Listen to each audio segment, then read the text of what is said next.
pembenaran ini anugerah Allah semata-mata. Lewat anugerah Allah, kita boleh punya iman. Dan kita dibenarkan oleh iman. Shalom, Bapak Ibu Saudara, puji Tuhan kita bertemu lagi dalam Sola Gratia, Sekolah Gratis Teologia.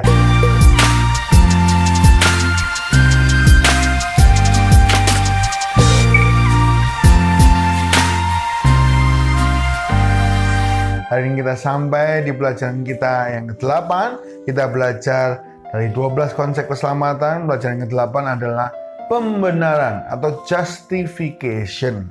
Bapak Ibu Saudara, sebelum saya melanjutkan 12 konsep keselamatan ini, saya perlu menjelaskan bahwa 12 konsep keselamatan ini adalah seperti berlian. 12 sisi berlian. Nah, ini seperti ini Bapak Ibu Saudara ya, kira-kira bisa digambarkan. Jadi seringkali kalau kita lihat satu sisi ya, maka kita akan melihat sebelah sana ya. Kalau lihat dari sebelah sini, kita bisa lihat sebelah sana, sama-sama.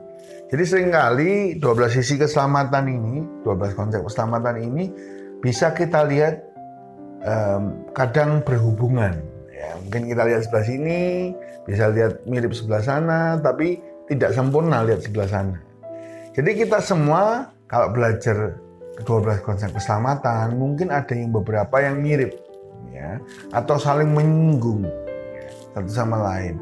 Namun kita harus belajar ke-12-nya, karena kita bisa mengerti seluruh keindahan dari konsep keselamatan. Memang konsep keselamatan itu seperti permata, Bapak Ibu ya. Keselamatan itu sungguh indah, sangat memberkati kita. Jadi waktu kita belajar ada 12 sisi. Mungkin waktu kita belajar sisi ke-8 ini ada yang mirip dengan sisi yang keberapa ya. Konsep ke-8 ini mirip dengan konsep yang keberapa. Mirip. Tapi ada sesuatu yang berbeda. Nah, tentu kalau kita lihat dari sisi sini itu berbeda dengan sisi sini gitu ya. Berbeda tapi kita bisa lihat tembus. Ya. Jadi kita bisa lihat sebelah sana agak menyinggung sedikit. Tapi ini menggambarkan keindahan sebuah diamond atau berlian, yaitu konsep keselamatan. 12 konsep keselamatan ini sama dengan 12 sisi berlian. Oke, kita bahas di konsep yang ke-8, yaitu tentang pembenaran. Hari ini kita bahas tentang pembenaran. Pembenaran ini hal yang sangat penting untuk dipelajari. Kenapa? Karena pembenaran ini akan menentukan seluruh kepercayaan Kristen. Jadi cara pembenaran kita itu menentukan ya. Oh, kita berpikir tentang angelologi atau soteriologi ataupun posisi yang lain. Oh, sebagai gereja posisi kita bagaimana gitu ya. Yang kedua, pembenaran ini penting karena apa? Sebenarnya manusia ini nggak berdaya untuk hidup benar. Karena kebaikan kita dikatakan Alkitab seperti kain gombal. Ya, kalau bahasa Ibraninya itu lebih rendah lagi, kain yang dipakai untuk perempuan haid ya. Jadi benar-benar perbuatan kita nggak ada apa-apanya gitu. Seperti itu perbuatan kita ya. Jadi sebenarnya kita nggak berdaya. Karena itu konsep pembenaran ini kita harus mengerti ya. Kita harus pahami karena manusia nggak berdaya. Dan ini adalah dasar yang mempengaruhi seluruh konsep kekristenan. Ada 3 pandangan bagaimana manusia dibenarkan. Ada yang berkata karena anugerah Tuhan semata-mata. Ya. Pandangan kedua adalah karena kerjasama setengah anugerah Allah, setengah iman manusia. Ya. Atau yang ketiga adalah Allah memberi anugerah, manusia harus menerima dengan iman. Gitu ya. Sudah diberikan, ya terserah mau terima iman, harus dengan iman gitu ya. Bukan kalau yang kedua 50-50, kalau ini kerjasamanya harus diberi, ya terserah mau ambil apa enggak gitu ya. Bapak Ibu Saudara, tahukah Bapak Ibu bahwa sesungguhnya kita ini dibenarkan, bahkan diselamatkan itu semata-mata karena anugerah Allah. Bahkan kita ini beriman itu karya Roh Kudus. Karena itu Bapak Ibu Saudara, ada orang yang kita injili, kita ceritai tentang kebaikan Tuhan. Sampai kita itu ngomong beribu-ribu kali, belum tentu bisa percaya. Karena sesungguhnya anugerah Allah yang membuat kita percaya. Kita ingat konsep yang pertama, election. Tuhan yang memilih untuk orang itu percaya. Gitu ya. Maka apa yang kita pelajari hari ini? Sesungguhnya pembenaran ini anugerah Allah semata-mata. Lewat anugerah Allah, kita boleh punya iman. Dan kita dibenarkan oleh iman. Nah, lalu ada yang bertanya, Pak, bagaimana dengan Yakobus ya? Iman tanpa perbuatan itu mati. Kalau gambaran sebuah pohon, Bapak Ibu Saudara, maka pembenaran atau iman itu akar. Ya. Akar dari sebuah pohon. Nah, kalau kita benar, kita sudah beriman, kita benar, maka kita bisa menumbuhkan ke atas. Oh, semakin mengerti imannya. Semakin mengerti, semakin besar batangnya. Lalu kita mulai berbuah. Berbuat baik, berdaun. Berdaun itu berkarisma. Ya. Oh, melayani. Luar biasa. Nah, kalau Yakobus melihat itu dari sisi atasnya, buahnya, daunnya. Nah, Bapak Ibu Saudara, kalau Bapak Ibu Saudara melihat sebuah pohon, nggak pernah berbuah, daunnya itu rontok semua, ya, batangnya mulai jelek, ya. Artinya nggak pernah berbuat baik, nggak pernah menghasilkan buat orang lain, dilihat pun nggak enak. Kita pasti bilang pohon ini pohon mati, ya, pohon ini pohon mati, nggak menghasilkan apa-apa. Ya. Jangan-jangan akarnya juga mati. Nah, itu pikirannya orang ya. Jangan-jangan akarnya juga mati. Ya. Imannya juga nggak ada. Sehingga nggak bisa menyerap sari-sari dan menghasilkan perbuatan baik. Ya. Dan menghasilkan buah. Dan menghasilkan daun. Karena itu Yakobus berkata dari buahnya, dari perbuatan baik, itu kita bisa lihat iman tanpa perbuatan itu mati. Maksudnya seperti pohon itu. Sebuah kesatuan ini Mbak Ibsane. Jadi jangan dipertentangkan. Ya. Bayangkan sebuah pohon ini. Pembenaran, iman itu akarnya. Yang membuat ini berdiri. Itu dasarnya kita kan dari akarnya. Tumbuh dari akar dulu, baru tumbuh ke atas, baru bisa berbuat baik. Banyak orang berkata bahwa pohonnya tidak berbuah, pohonnya tidak berdaun, bahkan batangnya tidak enak dilihat, itu pohon mati. Ya. Jadi hari ini kita harus mengerti bahwa sesungguhnya dasarnya itu iman. Ya. Karena iman anugerah Allah kita boleh beriman, itu akar dari segala sesuatu kita dibenarkan. Ya. Orang benar dibenarkan oleh iman. Ya. Dan hasilnya adalah perbuatan baik. Kenapa Yakobus menyebut iman tanpa perbuatan mati? Karena melihat dari buahnya. Pohon itu kalau nggak ada buah, daun, nggak enak dilihat, jangan-jangan ini mati. Dan ini tanda-tanda kematian. Ya, baik bisa. Karena itu orang percaya yang baik, itu beriman, berakar kuat, pengertiannya baik. Ya, perbuatannya, pelayanannya, itu luar biasa. Kembali ke sesi pertama kita, jangan lupa head knowledge, iman itu kita harus mengerti, belajar, ya, percaya dalam hati dan melakukan. Ini seperti akar, batang, buah dan daun. Ya, jadi hari ini kita dibenarkan semata-mata karena anugerah Allah. Ya. Paulus sangat bagus sekali menjelaskan dalam Roma. Roma ini menurut saya adalah tulisan Paulus yang paling tinggi kualitasnya. Ya, tulisan Paulus memang tinggi-tinggi ya, karena dia doktor teologi. Kemampuannya untuk menjelaskan itu tinggi ya. Namun karena Roma ini belum pernah dia temui, jadi Roma ini adalah sebuah kumpulan jemaat yang belum pernah Rasul Paulus layani. Rasul Paulus cuma mendengar. Jadi Rasul Paulus menuliskan sebuah pesan yang penting, yaitu holistik. Dari awal sampai akhir semua dijelaskan. Ya.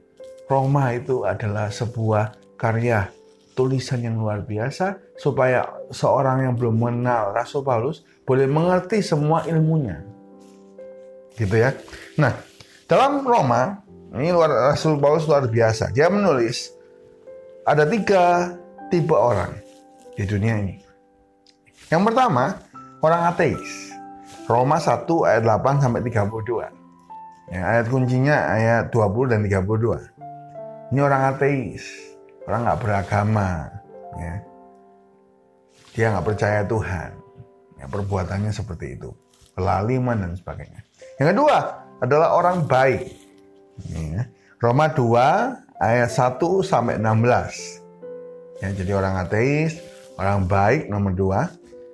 Lalu dilanjutkan oleh Rasul Paulus dalam Roma 2 ayat 17 sampai 29, ayat kuncinya 23, orang beragama, agama apapun. Jadi orang ateis, orang baik, orang beragama. Ditutup dengan sebuah pernyataan, Roma 3:23. Semua manusia telah kehilangan kemuliaan Allah. Orang ateis maupun orang baik maupun orang beragama, semua harus dibenarkan karena kita semua sudah kehilangan kemuliaan Allah. Ya, saya bacakan buat Bapak Ibu Saudara, Roma 3:23 ya. Dikatakan di sana, karena semua orang telah berbuat dosa dan kehilangan kemuliaan Allah, 24. Dan oleh kasih karunia telah dibenarkan dengan cuma-cuma karena penebusan dalam Kristus Yesus. Amin. Dibenarkan dengan cuma-cuma. Jadi kita nggak bayar pakai perbuatan baik, Bapak Saudara. Kita bayar, dibenarkan bukan karena kita beragama. Ya. Kita dibenarkan itu hanya oleh karena anugerah Allah yang cuma-cuma, sehingga kita dibenarkan. Ya, jadi tanggap ini. Justification, pembenaran Allah semata-mata oleh anugerah.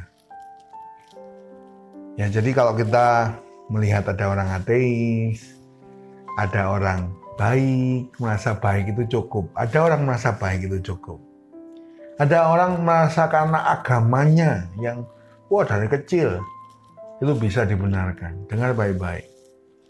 Sekali lagi, perbuatan kita adalah seperti kain gombal di hadapan Allah. Ya, perbuatan kita nggak akan mengubah keputusan Allah. Tapi Allah sudah memutuskan bahwa Allah dengan anugerahnya membenarkan kita. Ya tentu ya, waktu kita diberi anugerah, yaitu diberi iman, percaya, kita memenuhi anugerah Allah, yaitu dibenarkan. Jadi anugerah Allah semata-mata itu maksudnya apa, Pak, Bu? Maksudnya adalah karena anugerah Allah kita boleh beriman. Itu karya Roh Kudus. Dan akhirnya kita dibenarkan. Ya, tangkap sampai sini, Bapak Ibu Saudara ya. Jadi hari ini Rasul Paulus ini menjelaskan luar biasa. Dan kata pembenaran itu menggunakan kata dikaio, double O, ya, D-I-K-A-I-O-O, ya, dikaio. Ini sama kayak lutro, artinya dibawa keluar. Keluar dari apa, Pak? Keluar dari kutuk, murka, dosa. Jadi dari orang salah diproklamasikan jadi orang benar. Kita waktu percaya Tuhan, kita diproklamasikan oleh Tuhan kepada dunia, kepada hukum Taurat, kepada iblis. Kita ini orang benar.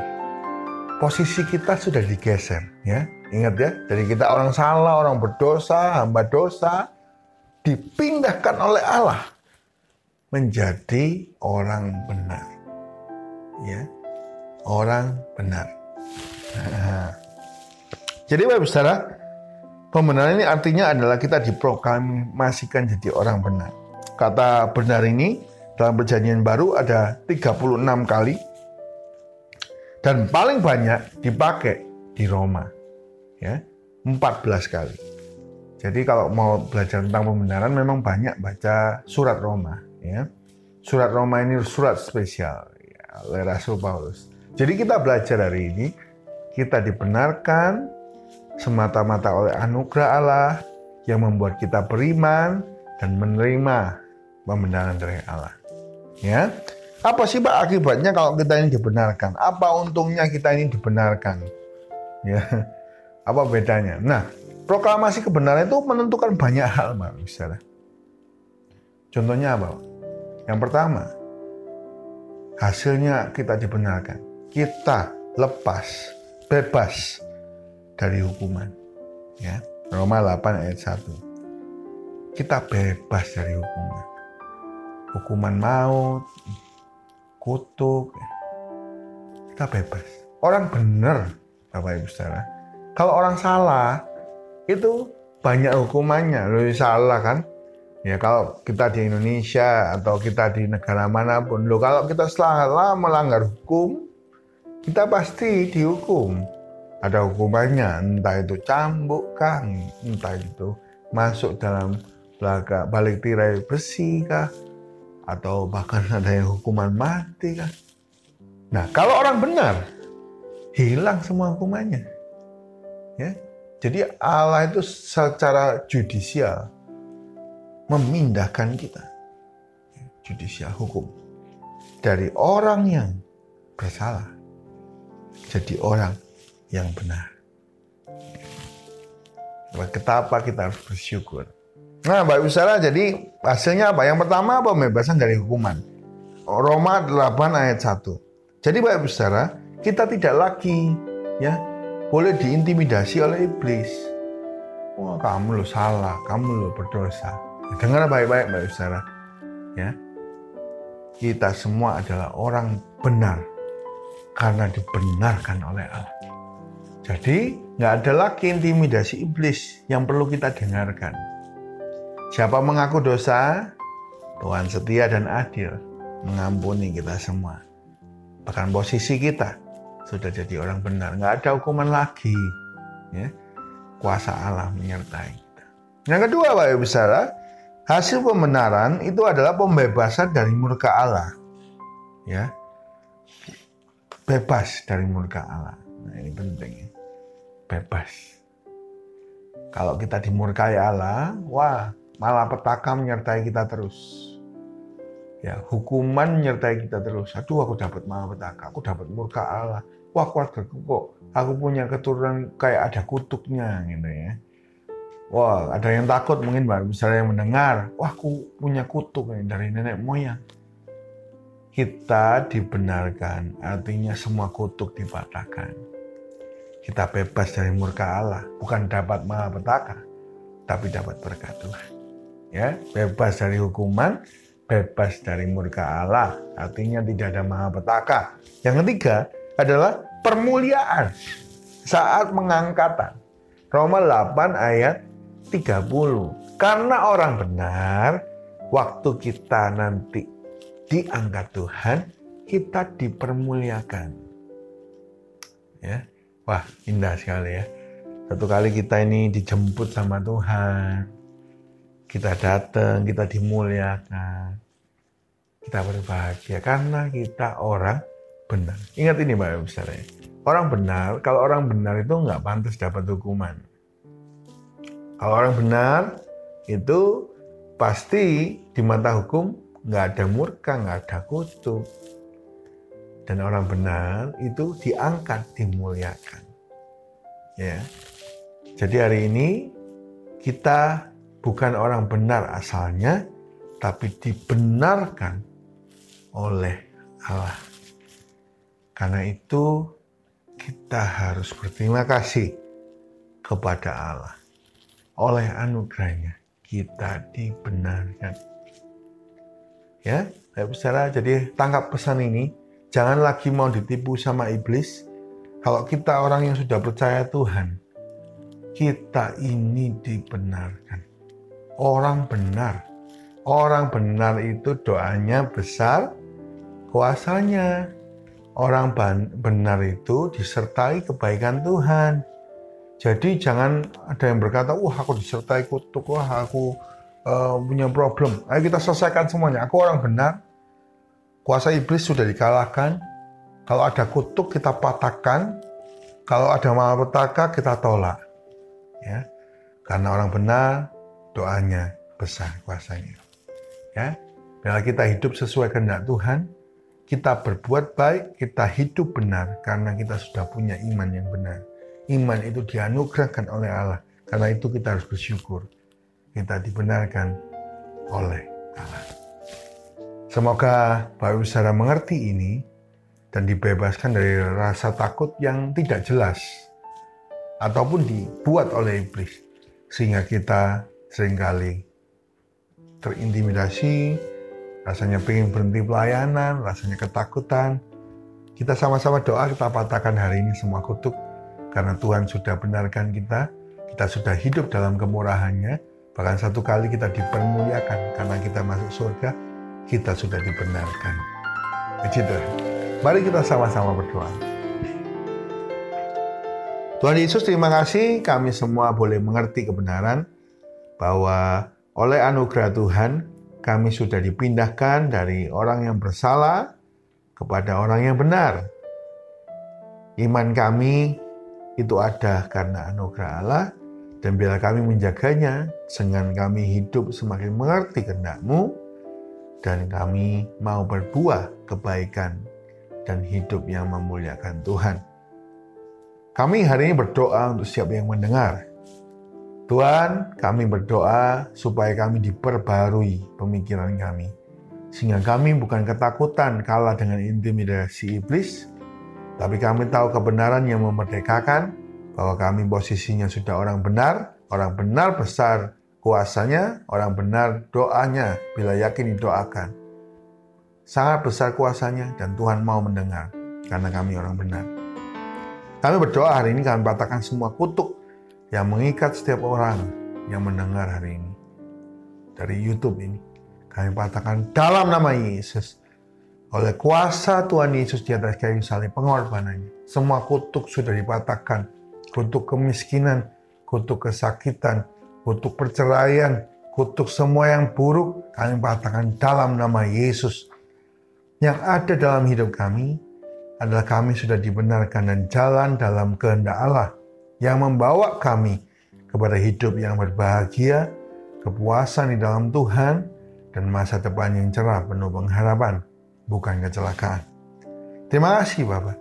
Kami bersyukur untuk setiap yang mendengar, hamba-Mu bersyukur, hamba-Mu naikkan doa, berkat kepada mereka yang sudah subscribe, mungkin mereka sudah mendukung, bahkan ada yang berkorban, dan membagikan kebenaran firman Tuhan ini dengan memberkati hamba-Mu yang menyampaikan kebenaran, memberkati produksi dari Pastor Ishak dalam Sola Gratia, Sekolah Gratis Teologi ya.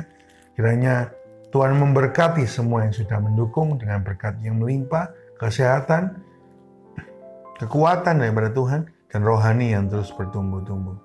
Terima kasih Bapak. Pertemuan kami dalam kesempatan berikutnya, dalam kasih dan kemurahan Tuhan. Di dalam nama Tuhan Yesus, kami berdoa ucap syukur. Haleluya. Amin. Baik, saudara, puji Tuhan, kita sudah mendengar kebenaran firman Tuhan. Kita sudah dibenarkan, karena itu jangan lagi tertipu, jangan lagi ketakutan. Tapi mari kita berharap kepada Tuhan dan kita kalahkan iblis, intimidasi iblis. Haleluya. Sampai ketemu dalam Sola Gratia berikutnya. Jangan lupa kalau ada pertanyaan, ingin memberi mungkin saran, ya, silakan tinggalkan di kolom komentar dari YouTube atau video ini, ataupun bisa lewat DM di Instagram Pastor Ishak. Ya, Bapak saudara, sampai ketemu lagi di Sola Gratia, Sekolah Gratis Teologi. Tuhan Yesus memberkati kita semua.